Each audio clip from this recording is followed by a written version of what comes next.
আজকের এই ভিডিওটা বানানোর আমার একমাত্র উদ্দেশ্য, যদি তোমরাও কেউ ফিশিং বা স্ক্যামের শিকার হও তাহলে কিভাবে সেটা ইজিলি বুঝবে। নেদারল্যান্ডসে এটা আমার প্রথমবার ঘটলো। আমাদের এখানে মার্কেট প্লাটস বলে একটা লোকাল অ্যাপ আছে। এখানে পুরনো জিনিসপত্র কেনাবেচা অনেক সময় হয়ে থাকে।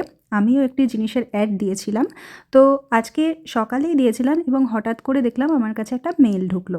প্রথমে আমি বুঝতে পারিনি, আমি জাস্ট মেলটা ক্লিক করলাম এবং দেখলাম যে সে আমার প্রোডাক্টটা লাইক করেছে এবং সেটা কিনতে চায় এবং তারপরে আমাকে মেসেজ করে। সে আমাকে হোয়াটসঅ্যাপে মেসেজ করে যে সে আমাকে পেমেন্ট করে দিয়েছে এবং আমার কাছে একটা মেল আসবে, সেই মেলটাতে আমাকে ক্লিক করতে হবে পেমেন্টটা রিসিভ করার জন্য।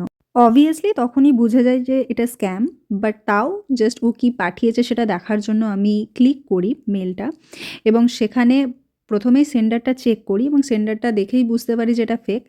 বাট তাও আমি লিঙ্কটা ক্লিক করে দেখি যে কী লেখা আছে এবং সেখানে পরিষ্কার লেখাই আছে যে আমি পেমেন্টটা রিসিভ করছি। মানে এতটাই অ্যাকিউরেট যে বোঝার উপায় নেই যে কেউ ওই লিঙ্কটাতে ক্লিক করবে এবং পেমেন্ট রিসিভ করার জন্য যা যা স্টেপ আছে সেগুলো পারফর্ম করবে।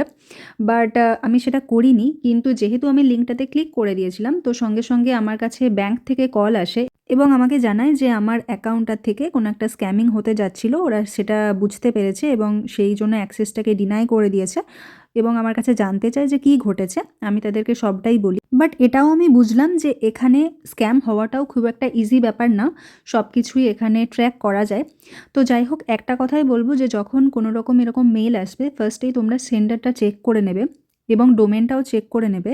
যেরকম ওরা অনেক সময় ডোমেনগুলো রিয়েল রাখতে পারে না, একটু উল্টোপাল্টা ডোমেনে পাঠায়, তো সেটা এক নাম্বার। আর সেকেন্ড হচ্ছে অ্যাড্রেসটাও যদি উল্টোপাল্টা দেখো, যেরকম আমার কাছেও এসেছে, তো এরকম অ্যাড্রেস হলে বোঝা যাবে যে এটা ফেক।